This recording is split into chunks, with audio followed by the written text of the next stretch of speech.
नमस्कार दोस्तों, आप सभी का आपके अपने YouTube चैनल मेरे प्रभु में एक बार फिर से बहुत बहुत स्वागत है। दोस्तों, आज के समय में धन का कितना महत्व है, इस बात को हर कोई भली भांति जानता है। जिसके पास धन है वह समाज में सम्मानित जीवन व्यतीत करता है। वह अपने बच्चों को अच्छी शिक्षा दिलाकर उनका भविष्य उज्जवल बना सकता है। धन के होने और ना होने का प्रभाव आपके सामाजिक एवं व्यवहारिक जीवन पर साफ तौर से देखा जा सकता है। अगर किसी व्यक्ति के पास पर्याप्त धन होता है तो उसके मित्र, रिश्तेदार और यहाँ तक कि पड़ोसी भी उसे सम्मान और स्नेह की नज़र से देखते हैं। पर अगर किसी व्यक्ति के पास धन नहीं होता है तो उसके घर में हमेशा तनाव का माहौल बना रहता है। घर के सदस्यों का जीवन बहुत नीरस हो जाता है। धन के बिना ऐसा लगता है कि जैसे उनके जीवन के सारे रंग फीके पड़ गए हों। अगर किसी के पास धन नहीं होता है तो लोग उस व्यक्ति को तुच्छ दृष्टि से देखते हैं। धन की कमी की वजह से उस व्यक्ति का वैवाहिक जीवन भी अत्यंत प्रभावित होता है। कभी कभी तो धन की कमी लोगों के वैवाहिक जीवन के अंत का कारण भी बनती है। दोस्तों, अगर आप जीवन में कुछ नया सीखना चाहते हैं और सचमुच अपने जीवन को बदलना चाहते हैं तो आपको यह चैनल ज़रूर सब्सक्राइब करना चाहिए। इस वीडियो में घर के वास्तु दोष को दूर करने के लिए और आप जो उपाय कर रहे हैं उनका पूर्ण लाभ वो आपको मिल सके, इसके लिए इस वीडियो के अंत में जो बातें आपको बताई जाएंगी आप उन्हें ज़रूर नोट कर लें। दोस्तों, हर किसी का सपना होता है कि उसका खुद का घर हो, खुद की गाड़ी हो। हमारे शास्त्रों में घर की स्त्रियों को लक्ष्मी का स्वरूप माना जाता है और जिस घर में संस्कार हो उस घर में लक्ष्मी का वास होता है। हमारे शास्त्रों में बहुत सारे ऐसे लक्षण बताए गए हैं जिनके अनुसार हमारे घर की स्त्रियां हर वो प्रयास करती हैं जिससे उनके घर में भी धन की स्थिति ठीक हो जाए। ग्रह और नक्षत्रों का भी हमारे जीवन पर बहुत प्रभाव पड़ता है। वास्तु में भी बहुत सारी ऐसी चीज़ें होती हैं जिनका असर हमारे जीवन पर पड़ता है। दोस्तों, अगर हमारे घर में वास्तु दोष आ जाए तो हमें पता भी नहीं लगता और धीरे धीरे हमारे सारे काम बिगड़ने लग जाते हैं। जिस घर में लाखों की आमदनी होती थी वह घर धीमे धीमे पैसे के लिए तंग होने लगता है। कई वास्तु दोष तो ऐसे होते हैं जिनकी वजह से घर में अनावश्यक खर्चे होने लगते हैं। कमाई तो बहुत होती है पर ऐसे ऐसे खर्चे होने लगते हैं कि कमाई का पता ही नहीं लगता। इसलिए हमें वास्तु से जुड़ी हुई छोटी छोटी बातों पर बहुत ध्यान देना चाहिए। तो सबसे पहले हम घर के मुख्य द्वार की बात करते हैं। घर का मुख्य द्वार अगर ठीक ना हो तो घर में कभी खुशियां नहीं आ सकती। घर के मुख्य द्वार को शुभ और उत्तम बनाए रखने के लिए तमाम प्रकार की वस्तुएं लगाई जाती हैं। इन वस्तुओं को अगर ठीक तरीके से लगाया जाए तो खूब लाभ कमाया जा सकता है। जो उपाय हम आपको बताने वाले हैं वे बहुत साधारण से उपाय हैं, आप उन्हें आसानी से कर सकते हैं। अगर आप केवल कुछ चीज़ों के रख रखाव, व्यवस्था, डिज़ाइन और थोड़ी सी सजावट करेंगे तो आप अपने घर के वास्तु को ठीक कर सकते हैं। वास्तु विज्ञान के अनुसार घर के मुख्य द्वार पर सिंदूर से 9 अंगुल चौड़ा और 9 अंगुल लंबा स्वास्तिक का चिन्ह बनाएं।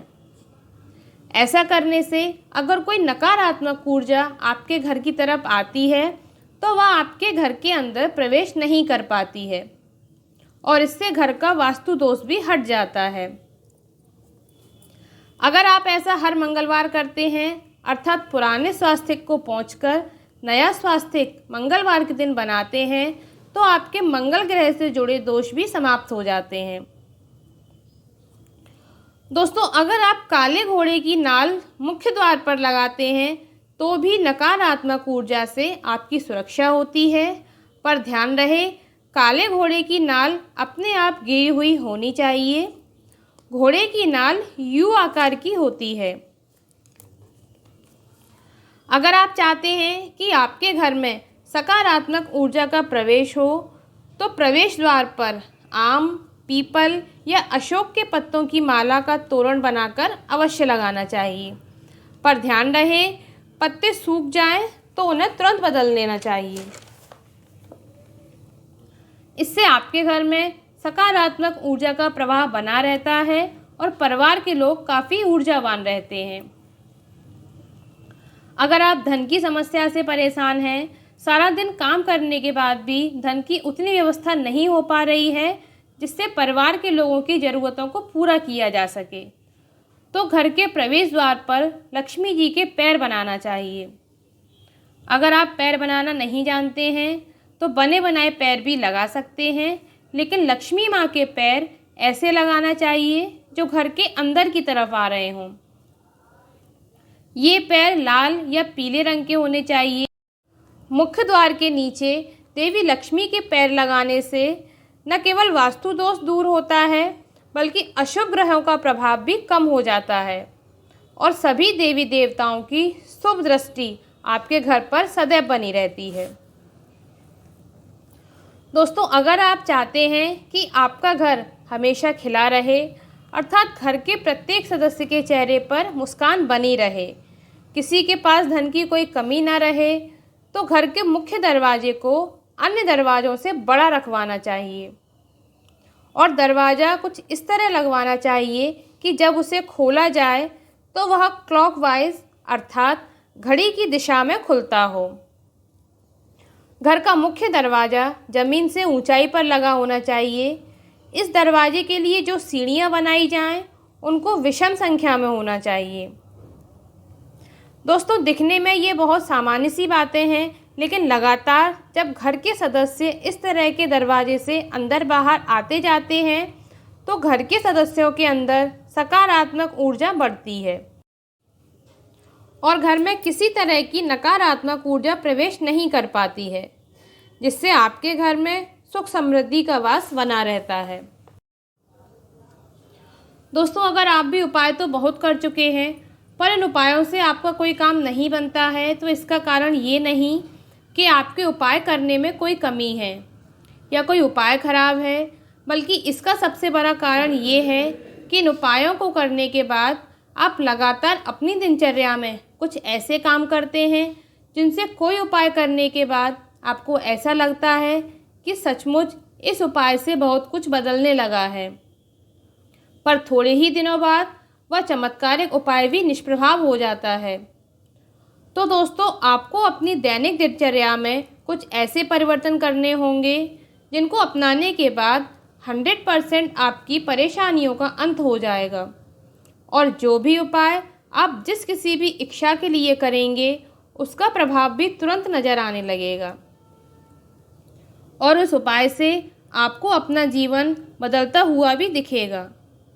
तो दोस्तों, आपको इन बातों को नोट कर लेना चाहिए और इन्हें अपने दैनिक जीवन में ज़रूर शामिल कर लेना चाहिए। ये आपके लिए एक मैजिक की तरह काम करेंगे। दोस्तों, आप जब भी अपने बाथरूम में जाएं तो कभी भी नंगे पैर बाथरूम में नहीं जाना चाहिए। घर के बाथरूम के लिए आपके पास एक अलग से स्लीपर होने चाहिए और बाथरूम में हमेशा उन्हें पहनकर ही जाना चाहिए। कई बार लोग नहाते समय अपने स्लीपर उतार देते हैं, पर ध्यान रहे, नहाते समय भी आपको अपने स्लीपर नहीं उतारने हैं। अगर आपको आदत नहीं है तो आपको यह धीमे धीमे अपनी आदत में शामिल ज़रूर करना चाहिए। अगर आप दरिद्रता से परेशान हैं तो आपको शुक्रवार के दिन दही और मखाने का दान करना चाहिए। मखाने का भोग पूजा के बाद माता लक्ष्मी को लगाना है और फिर उन मखानों को छोटी छोटी कन्याओं में बांट देना है। अगर आप धनवान बनना चाहते हैं तो आपको महिलाओं का अपमान कभी नहीं करना चाहिए। आपको अपने घर की महिलाओं का सदैव सम्मान करना चाहिए और जो भी महिलाएं अपनी माँ की उम्र की हैं उन्हें हमेशा चरण स्पर्श करके उनसे आशीर्वाद जरूर लेना चाहिए। आपको हमेशा शाम के समय घर की पूजा करने के बाद एक दीपक घर के दरवाजे पर ज़रूर लगाना चाहिए। अगर आपके घर में कोई कन्या है तो यह दीपक उसके हाथ से लगवाएं और अगर कन्या नहीं है तो घर की महिलाएं इस दीपक को लगा सकती हैं। शुक्रवार के दिन हल्दी, बेसन और गुड़ किसी गड्ढे या कुएं में डालने से दरिद्रता दूर हो जाती है। दोस्तों, अगर आपके घर में उत्तर दिशा में खुला नहीं है, अर्थात आपका घर उत्तर दिशा में बंद है और उत्तर दिशा से हवा आपके घर में नहीं आती है, या उत्तर दिशा में बाथरूम है, तो उस घर में या तो पैसा आता ही नहीं है, और अगर घर का कमाने वाला व्यक्ति घर से बाहर रहता है तो घर में किसी की तबीयत इतनी ख़राब रहती है कि सारा पैसा दवाइयों में ही खर्च हो जाता है। अगर आपके घर में भी उत्तर दिशा में ऐसा दोष है तो आपको उत्तर दिशा वाले बाथरूम में एक कांच की कटोरी में खड़ा नमक भर के रखना चाहिए। खड़ा नमक जो डली वाला होता है, और उस नमक को 15-20 दिनों बाद बदलते रहना चाहिए।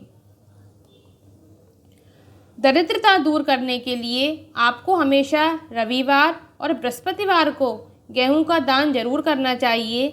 यह दान कितना भी हो सकता है, आप चाहें तो 1 मुट्ठी भी ले सकते हैं और अपनी क्षमता के अनुसार कितना भी दान कर सकते हैं। दोस्तों, अगर आपने जीवन में कोई गुरु नहीं बनाए हैं तो आपको कोई गुरु जरूर बनाना चाहिए और उनसे गुरु दीक्षा भी लेनी चाहिए।